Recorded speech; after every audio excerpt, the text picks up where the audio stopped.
3 بجے تک نکڑوں پر بیٹھ کر جگنے والی قوم فجر کی نماز کو ترک کرتی ہے۔ سن لو وہ قبر جس کے اندر کروٹ بدلنے کی بھی گنجائش نہیں ہے۔ فرمایا گیا جب کوئی نماز کو ترک کرتا ہے، نماز کو چھوڑتا ہے، تو حال یہ ہوتا ہے کہ اس کا کفن بھی آگ میں تبدیل ہو جاتا ہے۔ پھر وہ کفن نہیں رہ جاتا، کفن بھی آگ میں تبدیل ہو جاتا ہے۔ یہ کوئی کہانی قصہ نہیں ہے، یہ تو سچے کا فرمان ہے، یہ تو صادق و مصدوق کا فرمان ہے۔ اللہ اکبر، اندازہ تو کرو، جس کا کفن بھی آگ بن جائے، جس کا کفن بھی آگ میں تبدیل ہو جائے، جس کی پوری قبر جنت کے جہنم کے گڑھوں میں سے گڑھا بنا دیا جائے، پوری قبر میں آگ بھڑکتی ہو، اس وقت تو اس کا کیا بنے گا؟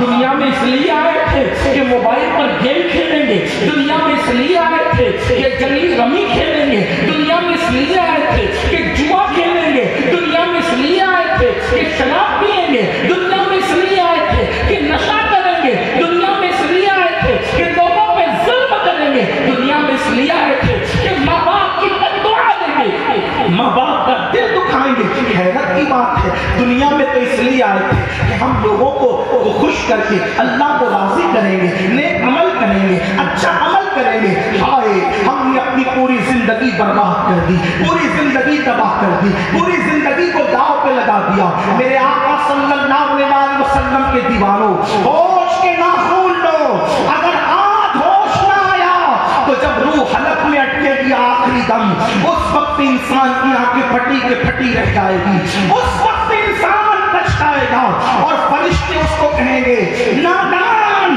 اب تیرے پچھتانا تجھے کام نہ آئے گا، اگر پچھتانا تھا تو تو نے دن کو پچھتا لیا ہوتا، صبح کو پچھتا لیا ہوتا، جوانی میں پچھتا لیا ہوتا۔ ذرا غور تو کرو، ہماری زندگی ہم نے کہاں لگا رکھی ہے۔ 3 باتیں عرض کروں گا اور اپنی بات مکمل کروں گا۔ آج ہمارے جوانوں کو نماز کا ٹائم نہیں، نماز کے لیے وقت نہیں، نماز دھڑلے سے چھوڑ رہے، اور لوگ کہتے ہیں مولانا نماز سے کیا ملتا ہے؟ مولوی لوگ نماز پہ بہت زور دیتے ہیں۔ میں نے کہا مولوی نہیں دے رہا ہے، مولا نے سب سے زیادہ جس عبادت کا حکم دیا ہے، مولوی کی نہیں، مولا کی بات ہے، مولا کی۔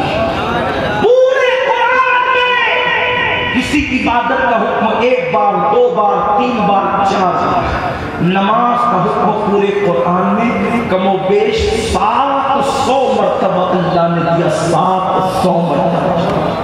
اتنی کسی عبادت پر اللہ نے زور نہیں دیا جتنا اللہ نے نماز پر، اور سب سے زیادہ ہم کسی چیز سے غافل ہے، نماز۔ ایک بات کہوں، چپتی بھی برا لگے تو معاف کر، میں جلوس کا، جلسوں کا، نیاز کا مخالف نہیں ہو بھی کیسے سکتا ہوں، لیکن ایک بات کہوں، اگر نیاز کرنے کی بات آئے تو ہم 40 دیگ گلی میں لگا سکتے ہیں، لیکن نماز پڑھنے کی بات آئے ہم کریں۔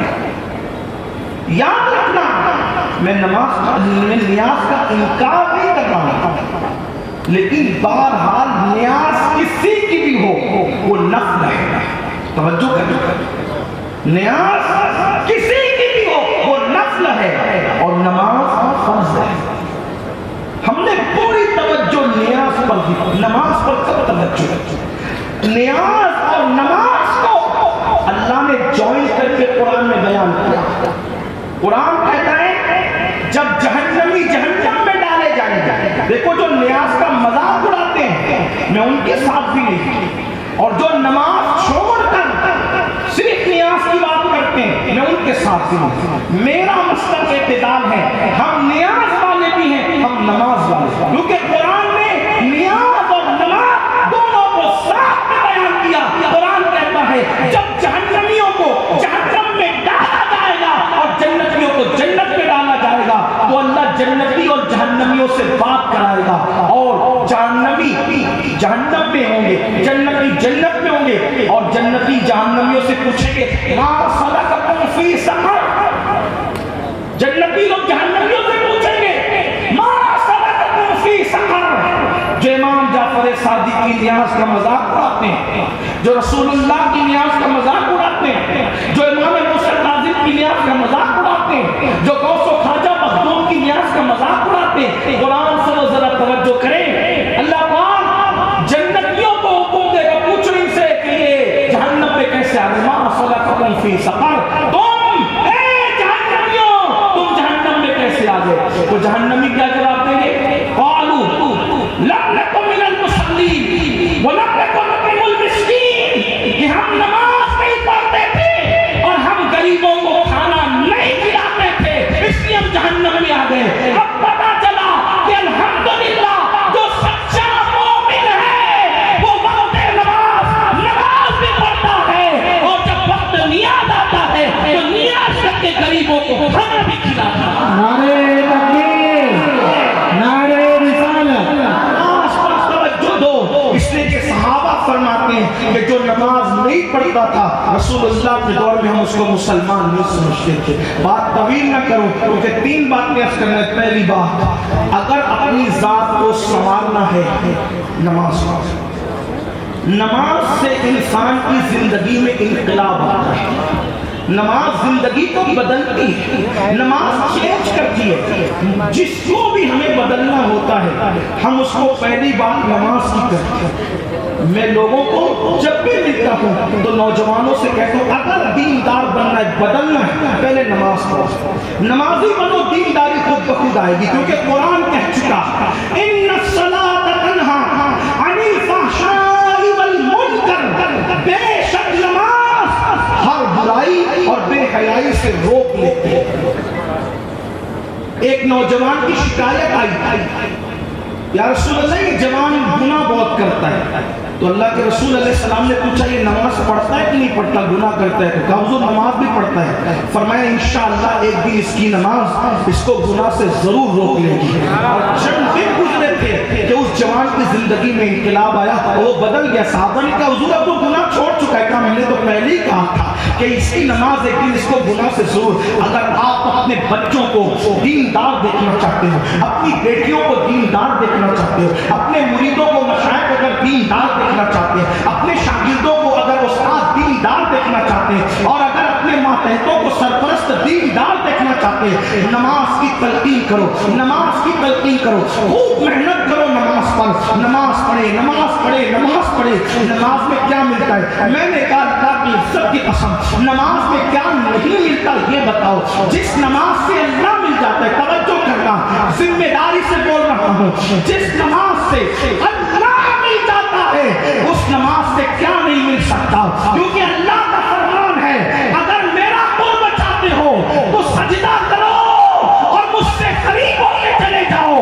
بندہ اگر ایک سیکنڈ میں اللہ کا قرب چاہتا ہے ادھر پیشانی کو زمین پہ رکھے گا۔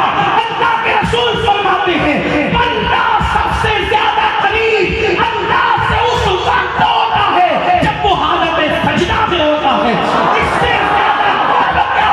ارے اللہ اکبر، شرابی تھا، کبابی تھا، جواری تھا، مجرم تھا، گنہگار تھا، پاپی تھا، کیسا بھی تھا، لیکن خلوص کے ساتھ سر کو سجدے میں رکھا۔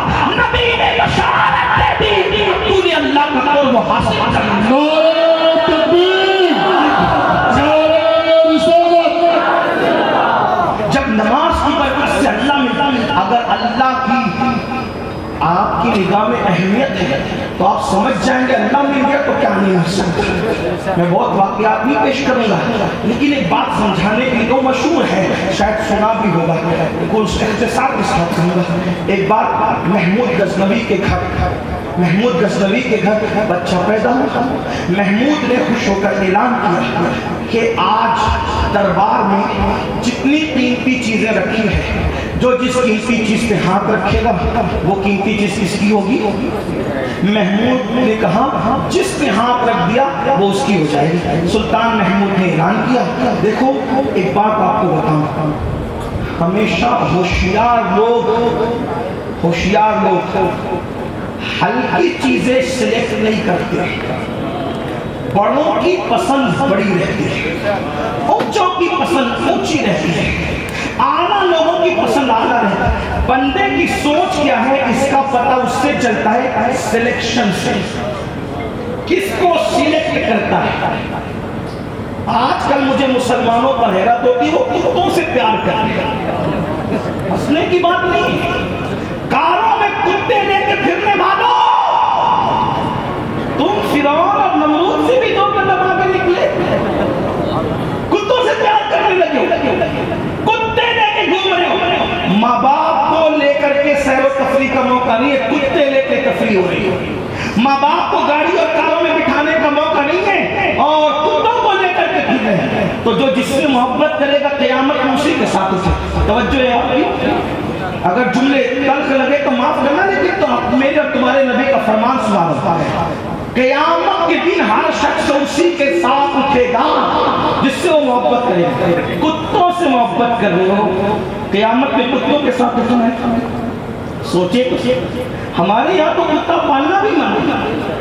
اگر ضرورت ہے، کھیت میں چوری ہوتی ہے، گھر میں چوری ہوتی ہے اور بہت سخت حالات ہے، تب علماء نے بطور مجبوری بہت صورتوں کے بعد اجازت دی۔ آج تو کتا پالنا فیشن ہے، تھوڑی سی پانی وغیرہ رہنے دے تھوڑی افراتفری ہوتی ہے۔ یہ سب کربلا والے بیٹھے ہوئے ہیں، ذکر ہو رہا ہے کربلا والے کے نانا کا،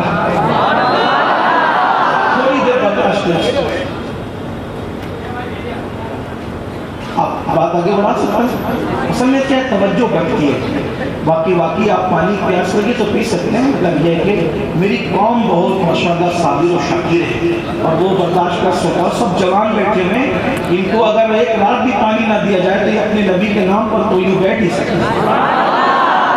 اسی پر تو ہمیں ناز ہے کہ ہم اس قوم سے تعلق رکھتے ہیں جس قوم کے دلوں میں اللہ نے قربانی کا جذبہ پیدا کیا۔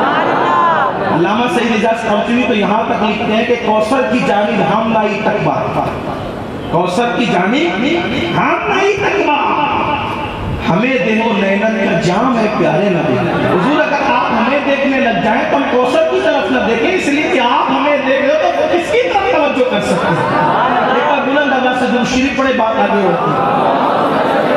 اللہم صلی علی سیدنا ومولانا محمد الماضی الجود والکرم وآلہ وصحبہ وبارک وسلم صلاۃ وسلام علیک یا جد الحسن والحسین۔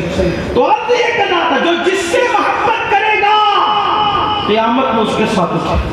اگر کتوں سے پیار کر رہے ہیں، کتوں کے ساتھ اٹھنے کے لیے، کتوں کے ساتھ، وہ کتا جس کی رال، جس کا لعاب اگر ٹپکے تو رحمت کے فرشتے چلے جائیں، ان کتوں سے پیار ہو گیا مسلمانوں کا دل تو اللہ سے پیار کرنے والا تھا، مسلمانوں کا دل تو رسول اللہ سے پیار کرنے والا، اللہ رسول کے سوا انہیں کچھ سجائی نہیں دیتا تھا۔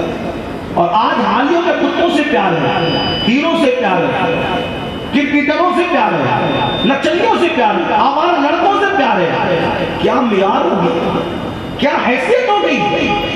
اللہ کا قرب ملتا ہے نماز کی برکت سے،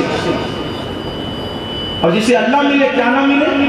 تو سلطان محمود غزنوی نے اعلان کیا کہ یہ دربار میں جو قیمتی چیزیں جو جس میں ہاتھ رکھے گا اس کی، سب آ کر بیٹھ گئے۔ دیکھو ہر بیٹھنے والا ساتھ میں دل سے چاہنے والا نہیں ہوتی، کیونکہ سب کے مقدر میں وفا نہیں ہوتی۔ ہاں، وفا کے لیے کم سے کم عباس سے تعلق ہونا ضروری ہوتا ہے۔ ہاں، جناب غازی عباس سے جس کے دل کا تعلق نہ ہو، وہ بندے سے آپ وفا کی امید نہ رکھیں۔ ہاں، رسول اللہ کے اصحاب میں صدیق سے جیسا کوئی باوفا نہ تھا، اور کربلا میں عباس جیسا کوئی باوفا نہ تھا۔ میں تو لوگوں سے کہتا ہوں، جب امام علی مقام نے شب عاشور چراغ بجھا اس جو دربار میں جو جس قیمتی شے پہ ہاتھ رکھے گا وہ اس کی ہو جائے گا، ایاز نے ہاتھ اٹھایا، بادشاہ کے کندھے پہ رکھا، جن کے نزدیک وہ قیمتی تھا انہوں نے وہ لے لیا اور ہم نے بادشاہ کو لے لیا۔ اب بتائیں بادشاہ اپنا ہوا تو سلطنت غزنوی کی کس کی ہوگی؟ بادشاہ کو خود پہ کہنا پڑا، جب ہم تیرے ہو گئے تو ہماری سلطنت تیری ہو گئی، بلا تمثیل، بلا تمثیل، بلا تمثیل۔ اللہ اکبر! جب محمود جس کا ہو جائے تو غزنی کی سلطنت اس کی ہو جاتی ہے، تو خدا جس کا ہو جائے من کان للہ